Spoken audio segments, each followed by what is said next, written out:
Ya. Buenas tardes, chicos, vamos a seguir con nuestro programa y ahora vamos a ver el tema de hipoxemia e hipercapnia, que finalmente son causas de falla respiratoria. La falla respiratoria la podemos dividir en varios tipos. Hay 1, 2, 3 y 4, quizás las más clásicas, ¿no? Falla respiratoria tipo 1, también llamada hipoxémica. Muy bien, ¿no? Falla hipoxémica. Falla tipo 2, ¿cuál creen que es? Hipercápnica. Muy bien. Falla tipo 3, ¿cuál es? Pues mixta, no existe. Gracias. Muchas veces tenemos este error, ¿no? Y lo hacemos mucho en hospital. Que vemos una gasometría que mezcla ambos patrones, ¿no? Hipoxemia e hipercapnia y decimos, tiene falla mixta. La falla mixta no existe en la literatura médica. Existe el patrón de tener ambas fallas, ¿no? Tiene las dos fallas.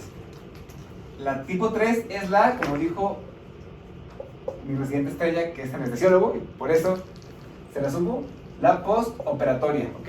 La que surge después de un proceso quirúrgico y tiene que ver mucho con el manejo de la sedación y la extubación del anestesiólogo, que a veces puede ser pues mal valorada y entonces el paciente sigue muy somnoliento, está posquirúrgico y suele ser generalmente una retención de CO2, pero no se considera falla hipercápnica, se considera postoperatoria, ¿no? ¿Y la tipo 4 cuál es? Ay, aquí sí ya silencio sepulcral. Hasta mis residentes estrellas.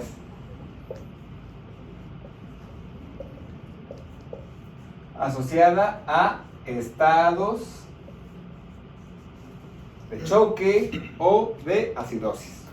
Por ejemplo, el paciente con una acidosis metabólica severa, eso es equilibrio ácido-base, no es parte del programa colegiado de la materia, porque ya lo veo en fisiología, pero bueno, en una acidosis metabólica severa, normalmente lo que baja es el bicarbonato, y entonces para compensarlo respiratoriamente, ¿qué hace el paciente o qué hace la persona?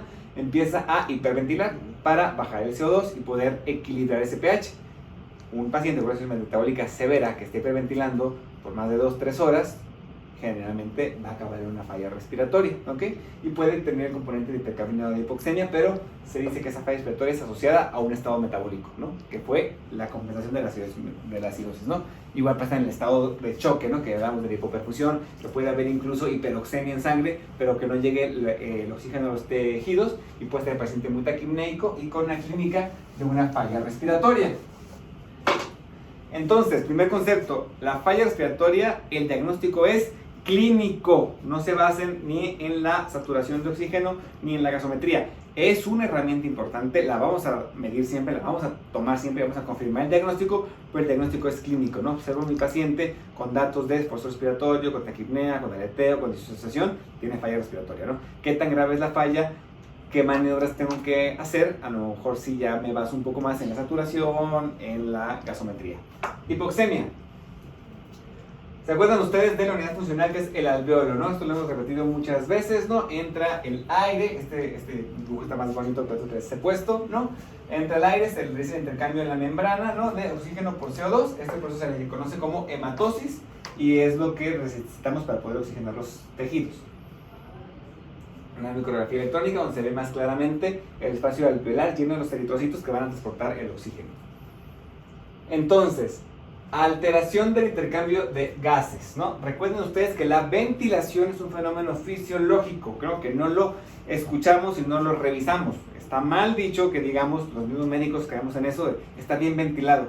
Ay, güey, pues ¿qué tienes orejas de microscopio para ver la hematosis, ¿no? Esa es la ventilación, el intercambio O2-CO2, ¿no? Podemos decir, está mal aireado, entra poco aire, no escucho bien, hay disminución del murmullo vesicular, ¿no? Que en la clínica es como lo decimos, pero la ventilación es un fenómeno fisiológico en el cual se da intercambio gaseoso, ¿no? El proceso de intercambiar CO2 por oxígeno, ¿no?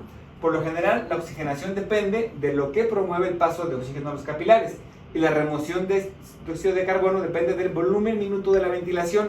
Ya hablamos anteriormente de qué es el volumen minuto alveolar, ¿no? Es finalmente el volumen tidal o volumen corriente, que por promedio ronda 400-500 mililitros en un paciente sano, ¿no? Hay fórmulas por peso del paciente, pero por promedio es eso, ¿no? Por la frecuencia respiratoria, ¿no? Es el volumen minuto, ¿no? Que entra a los alveolos, ¿no? Entonces, entre más volumen minuto tenga yo, más saco CO2, ¿no? Y entre más afinidad tenga yo por el oxígeno, por estados que me puedan mover la curva de disociación de la hemoglobina y el oxígeno, pues mayor o menor oxígeno va a entrar a los capilares.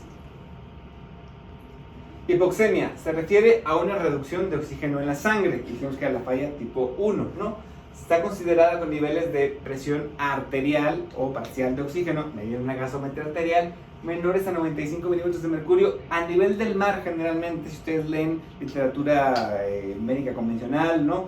Libros de fisiología, se habla que entre 85 y 95 es como lo normal de PA2. Sin embargo, en Ciudad de México, ¿no?, por la altura y la disponibilidad de oxígeno que hay en el ambiente, en la columna de oxígeno, hablamos de por abajo de 60 milímetros de mercurio. Apenas ese numerito, ¿no? Que aparte, ya en consenso, es como una hipoxemia, ¿no?, importante.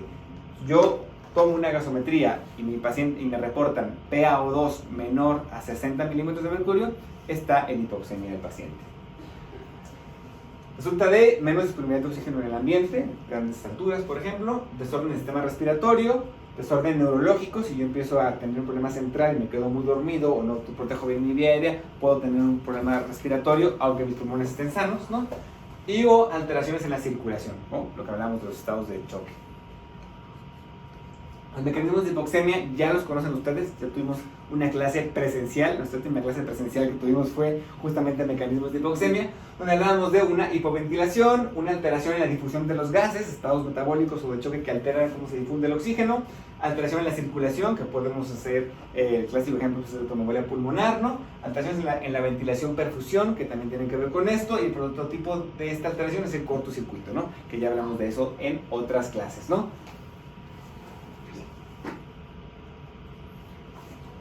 ¿Cómo vamos a observar esto en la clínica? Bueno, generalmente la tolerancia a la hipoxemia va a variar según los tejidos, ¿no? Se entra a un metabolismo anaerobio y se extrae energía por medio de la glucogenólisis, ¿no? Y de la glucólisis. Entonces, generalmente esto nos va a elevar el ácido láctico y cambiamos la bioquímica tradicional de seres aerobios del ciclo de Krebs a otras reacciones que nos van a elevar el ácido láctico. Por eso es que el lactato en sangre suele ser un marcador de perfusión tisular, ¿no? En la hipoxemia leve va a haber estimulación simpática, lo que va a llevar a que haya taquicardia, hipertensión, diaforesis. El paciente se quiera adaptar y responder a esa hipoxemia leve y entonces comienza también a hiperventilar, ¿ok? Van a ver ustedes al paciente que respira más agitado. Cuando la hipoxemia es muy pronunciada o ya lleva mucho tiempo, suele haber confusión, alteraciones mentales por poca oxigenación en tejido cerebral. Puede haber cambios en la personalidad, se vuelven agitados, irritables los pacientes, ¿no? Y después caer en una fase de estupor y o coma, ¿no? Y el paciente puede morir incluso por esto, ¿ok? En la hipoxemia crónica, ¿no? Este escenario que vimos en esta evolución de cambios es una hipoxemia aguda, un paciente que no está adaptado a la hipoxemia. En la hipoxemia crónica, que suele ser